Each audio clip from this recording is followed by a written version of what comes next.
Sarah Jane, how are you? I'm good, thanks. How are you? I am doing well and so excited to have you on Confidence Conversations. I'm happy to be here. Thank you. Yeah, you do really empowering work with your company, Embodied Possibilities. And the work that you do is working with women who are childless, not by choice. So before we dive into what that means, can you walk me through your own personal journey and how you came to do the work that you're doing today? So my story involves multiple pregnancy losses, a long period of unexplained infertility, and then a chronic illness that resulted in a hysterectomy. And I was and am unable to have a child, and I wanted to be a parent. I'm a longtime yoga teacher. Part of my integration of the grief around my experience was working with my yoga practice. So, with the physical practice of yoga, as well as the other aspects, such as meditation. So, I found that movement and using compassionate movement and self compassion meditation in my own personal practice really helped me integrate the grief and reconnect with myself and my body after the experience that I went through. And so I thought, well, if it helped me, maybe it would help one other woman out there, and that would be worth sharing. So it was about 3 years ago now that I started to become more visible online, sharing my ideas, sharing this work. And from there, have worked with many women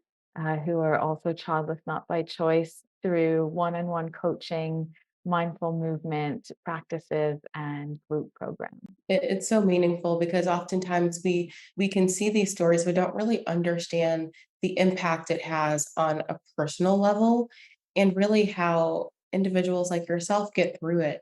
And you mentioned something just now about, in your healing journey, reconnecting with your body. And I know when we've spoken previously, you described the feeling of the fact that there was this disconnect or even betrayal that you felt with your body. Can you describe what you mean by that? So my body wasn't doing things that I thought that it was supposed to do, and that I was seeing other women's bodies do around me. Felt like it let me down. That had a significant impact because it felt like I couldn't trust my body.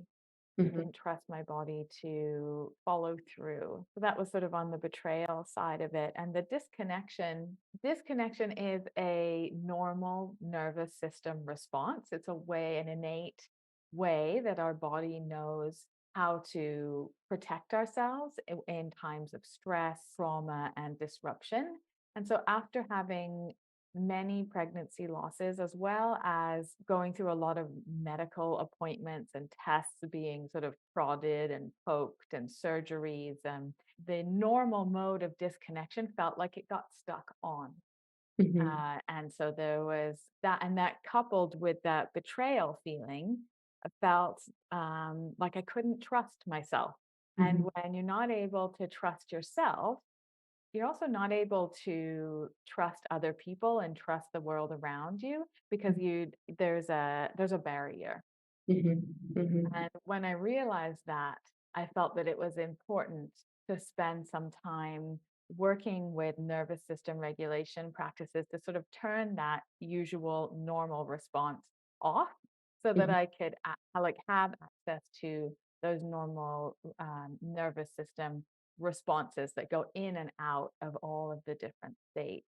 And through that, was able to rebuild the trust that I had with my body and therefore with myself, and then start to see that ripple out into friendships and relationships I have outside of myself with Mhm. this greater sense of trust. I'm glad that you were able to get there. And I want to go back into those practices, especially dealing with the nervous system, because as you mentioned, being challenged not by choice is not the only place that we could use those types of tactics. So, can you tell us about some of the things that we can do when we're feeling disconnected to really come back to center? It sounds so simple, and I'm sure people have heard it so many times. Yeah. Uh, Taking 3 breaths really does work, and focusing on the exhale longer than the inhale. It sends a signal to the nervous system that it's okay, that we don't need to be in this stress response. And Mhm, for some people, that can look like fight or flight, and mhm. then and other people and depending on situations, it can be more that sort of freeze and disconnect, but it works for all expressions of stress in the nervous system. And so we might not remember to do it at the time that we're feeling that stress because we're our mind is busy elsewhere, but having a practice of taking even 5 minutes and slowing down your breath really helps the nervous system come back into what we call the window of tolerance. That's where it's able to move in and out of all of the states of nervous system expression fluidly and freely. And that's kind of what we're going for. So tell me about that window of tolerance, because I don't think I've heard that phrase used before. The idea isn't to always be in like a really calm state Mhm. because well that's just not how life is, right? You need to be alert to drive a car. You don't want somebody who's like super relaxed and like almost falling asleep driving a car. Right. So and there are things that happen in our lives that require motivation and movement, like getting up out of bed in the morning and deciding that you're going to go and exercise and motivating that. And so that's partially a stress response, but it's a good stress Yeah. response, right? But we don't want to always be in that ready to go, super highly motivated state for whatever reason.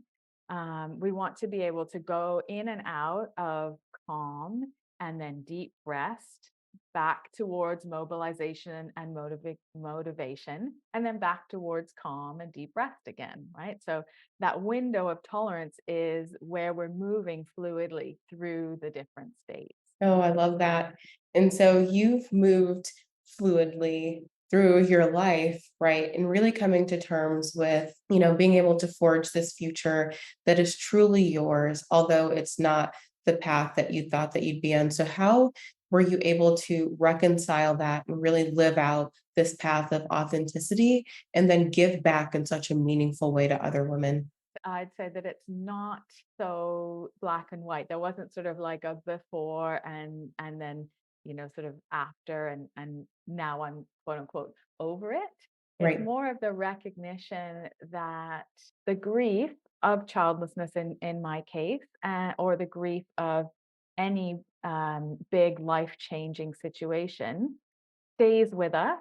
We're Mhm, changed because of it, but we can adapt and learn to move forwards with it. It mhm. doesn't have to permanently stop us in our tracks. So Right. it did for quite a while, but I paid a lot of attention to the grief. There's this idea, especially around pregnancy loss, that, oh, it's so common. It happens to so many people. It's not that big of a deal. Move on from it. Mhm, Um, but we need to spend time with these big emotions when we're affected by something to integrate that experience, to acknowledge that it happened, to acknowledge that it's big. What does it mean to us? And how can we take that experience and who we've become because of it and still go forwards in our life with it? So I'd say I am reminded and I know every day that I'm childless, not by choice, and it's okay now.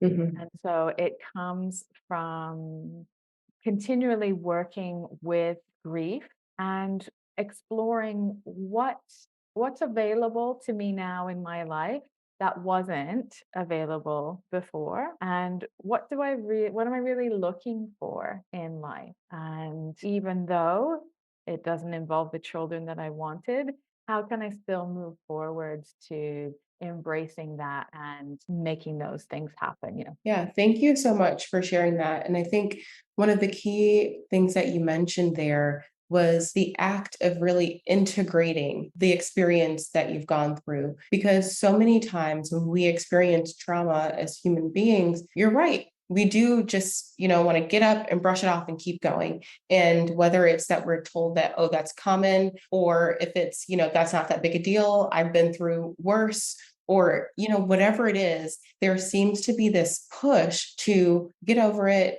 brush it under the rug, and we never actually deal with it. If we brush it under the rug and never sweep under the rug, it's still there, Mhm. right? So that active integration really helps us identify, move through, go through that process, the very necessary process of grief, whatever form that takes, and then truly move forward in a way that feels authentic, but in a way that we're constantly and consistently able to heal and shed layers of the pain. The grief is going to be there, the experience is going to be there, but our response will shift over time. And I know that you mentioned earlier, one of the things that you've used and you help others use is yoga to be able to move through, just move in general. You're moving Yeah. through yoga, but also move through and deal with grief. So, can you tell me about the connection between yoga, mindfulness, and grief? So moving the body and getting connected again in that way is quite a powerful grief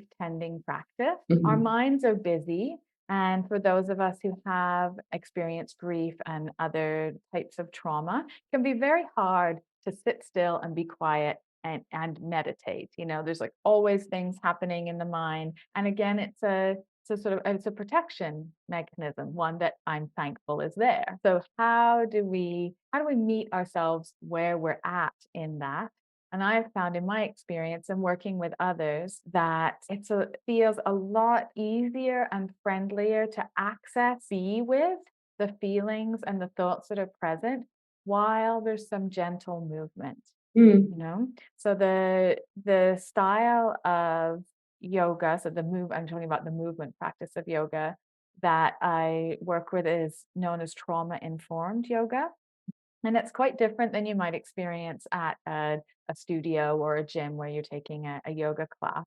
It has three aims. And the first one is to recognize that you have a body, which mm. sounds kind of odd, but I'm Yeah. sure there's been times in your life, and there's definitely times in mine, where I really don't feel like I have a body, like I'm a head and I'm a bunch of emotions just sort of like scrambling around the world. Yeah. And so, this idea of remembering that I have a body and feeling the connection with your feet on the ground or your seat on the chair has this same effect as taking those three long breaths. It sort of brings the nervous system down. So, recognizing you have a body, befriending your body.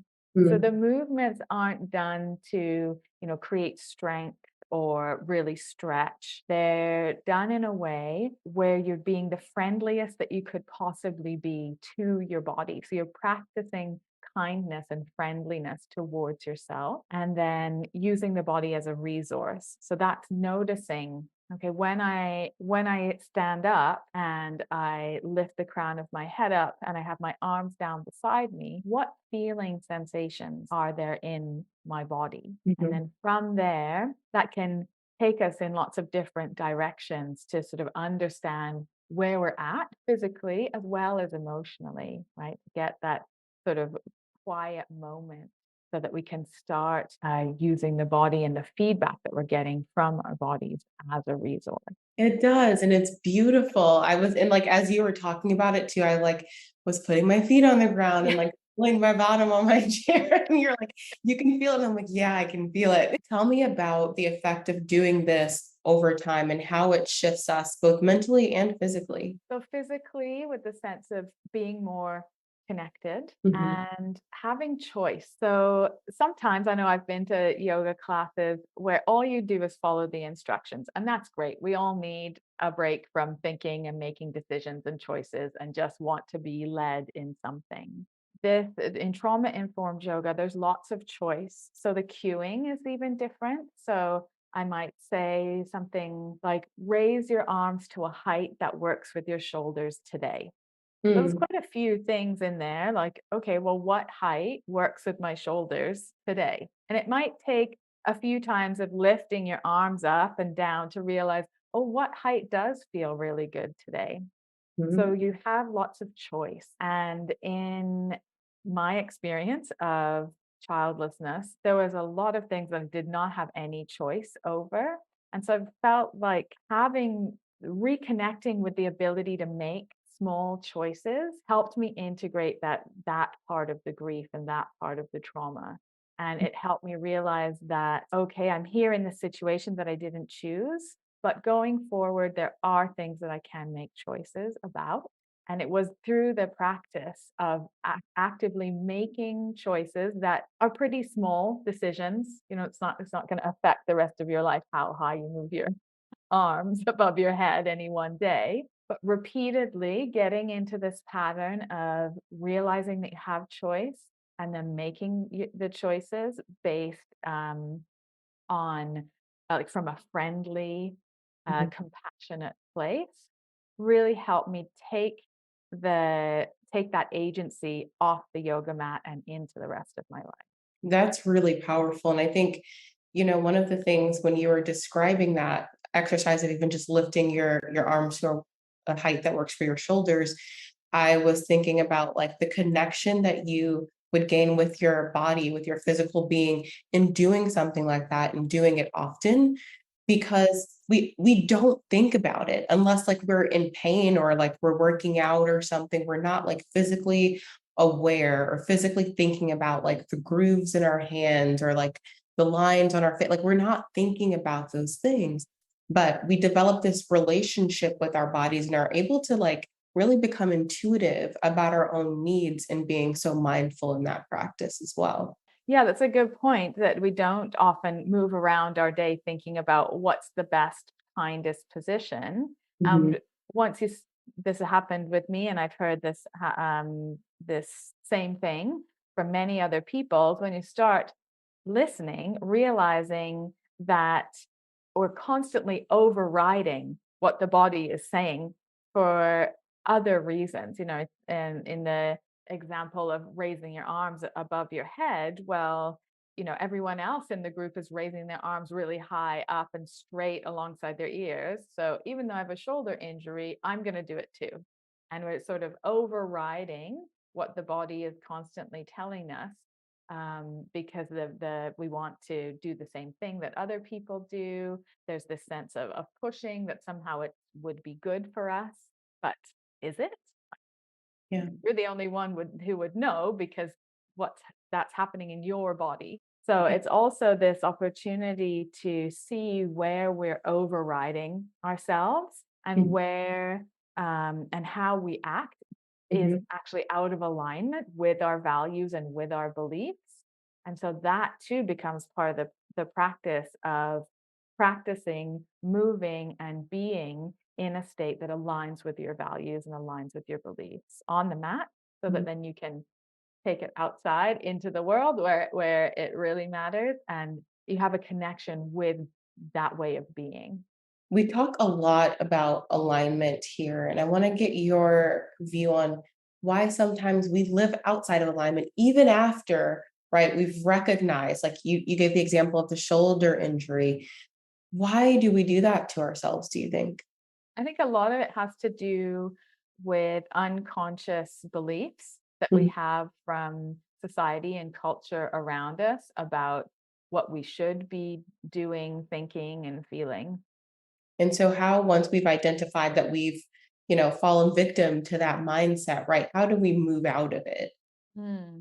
It's it's a slow process of constantly touching in and noticing, and Mhm. then starting once we notice that we are sort of in, say, in the example that we're using of the shoulder.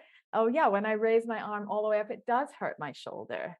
So it might take quite a few times to even notice that, and then there might be some pushback and resistance of like, well, I should keep going because it'll solve itself if I push on through.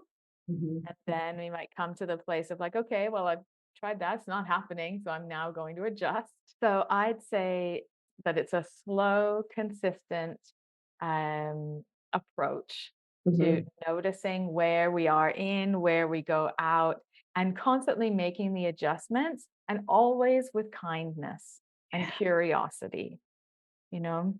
Um, criticism is non-motivating Mhm. and is not an agent of change.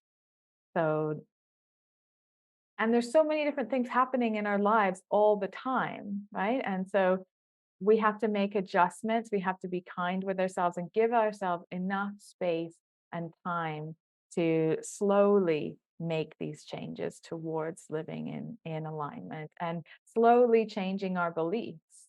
You Mhm. can come up against something that you realize that you believe that is like, actually, no, I don't actually believe that. Yeah. But then there can be quite a long way to filling it in and living with something that you actually do believe. Mhm. There's an exploration that needs to happen there. So we need to give ourselves time. Yeah, that's so interesting because we have these systems of beliefs or even just actions that we run on autopilots, our habits, and Mhm. some of them serve us and some of them don't. And so when we dig into that, whether it's a habit or a belief system, and we're able to pluck out like, okay, this is a label that doesn't serve me. This is a habit that like I've just been doing, and I don't like it or dislike it. It just doesn't make any sense for me anymore. I don't know. You're right. We have that period of, well, what do I do now? What do I do next? Because there is so much agency there.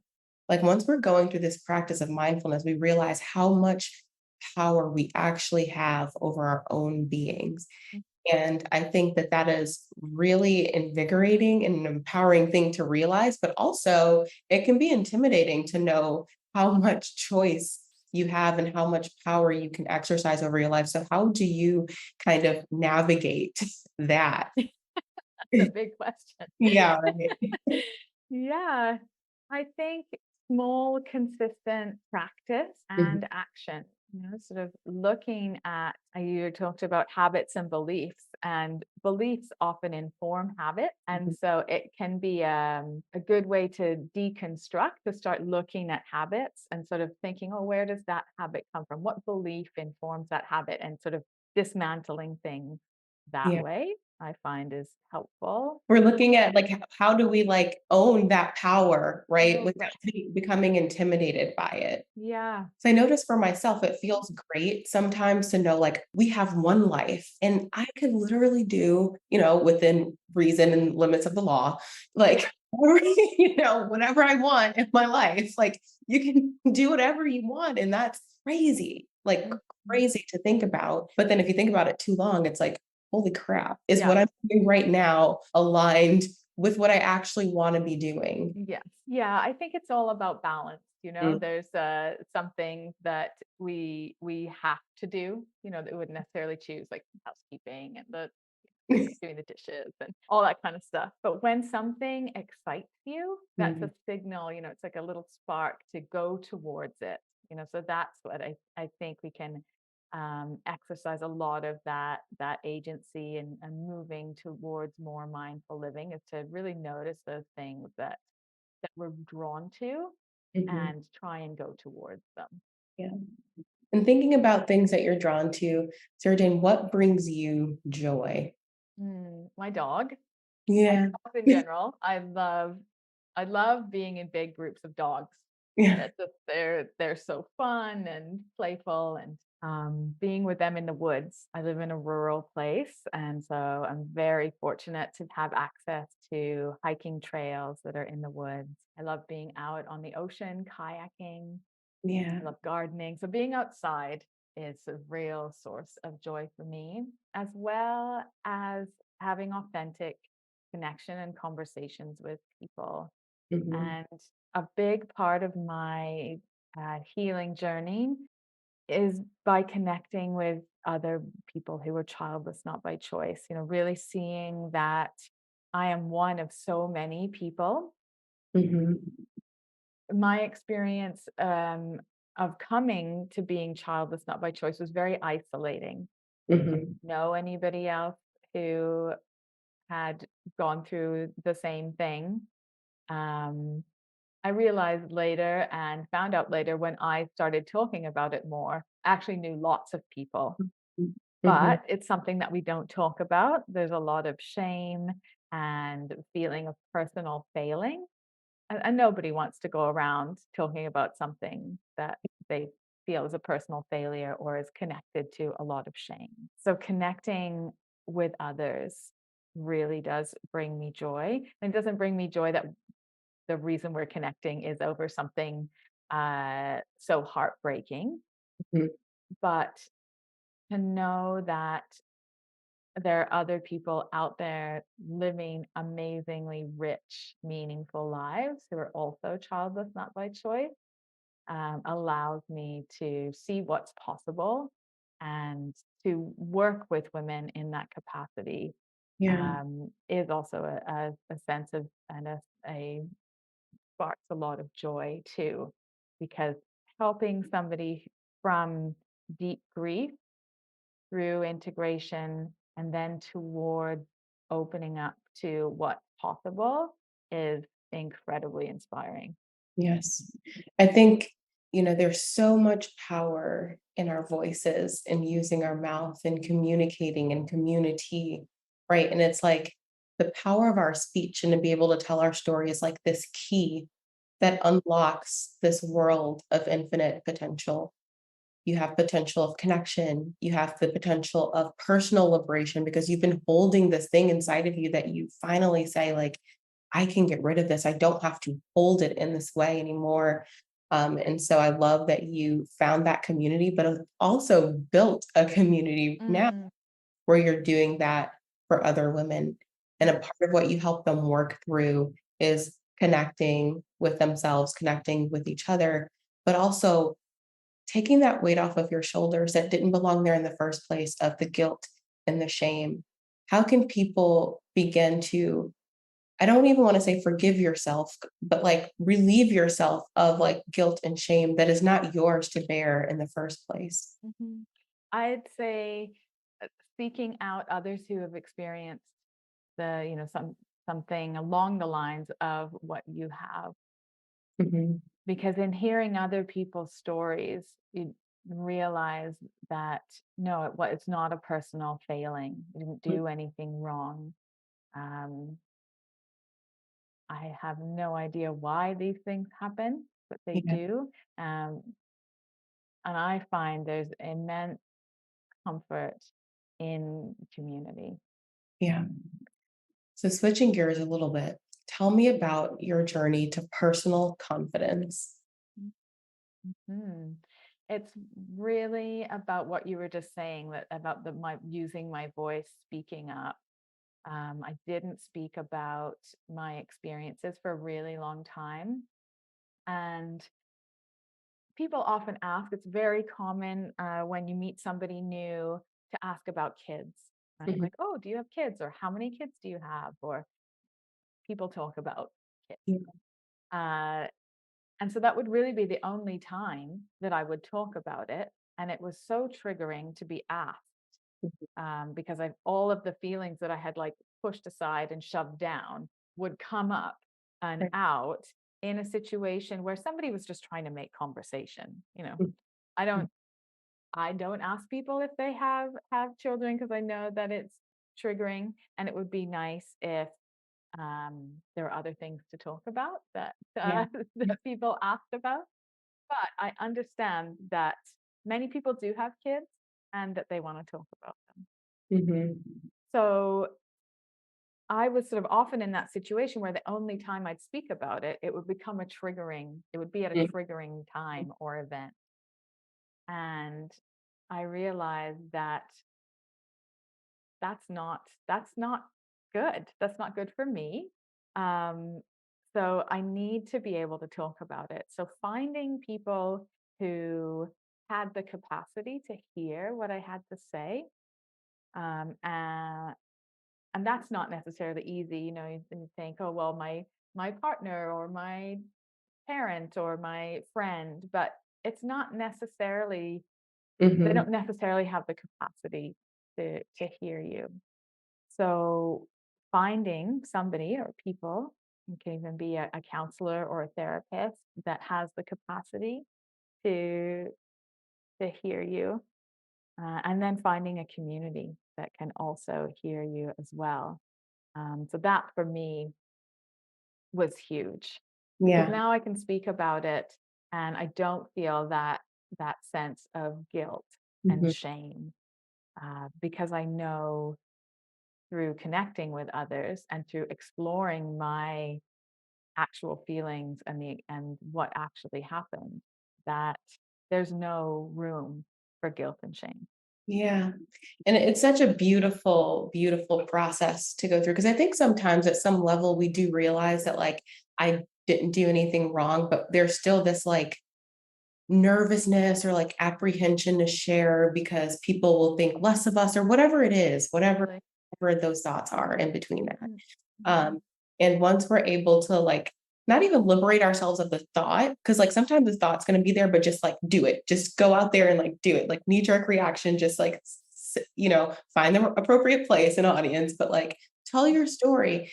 And you start to realize, like slowly but surely, this weight chips away. Mhm. Sometimes it can be a process. It's not just like one time share and it Absolutely. goes away, but you continue to do it and you get comfortable and you can say like, yes, this is a part of my experience, my identity even, Mm. and still Mhm. I am here and this is great and life Mm. is good. Mhm. Absolutely. Yeah. And you're really right that it's not just once, and I want to stress that finding the appropriate people or person to talk to, in the appropriate setting, Yeah. is really key, because I know that I've had experiences where I I said a little bit about my story or my opinion or my experience, and wasn't met with kindness or compassion, and it sort of made the situation worse and made me not want to speak about it. Yeah.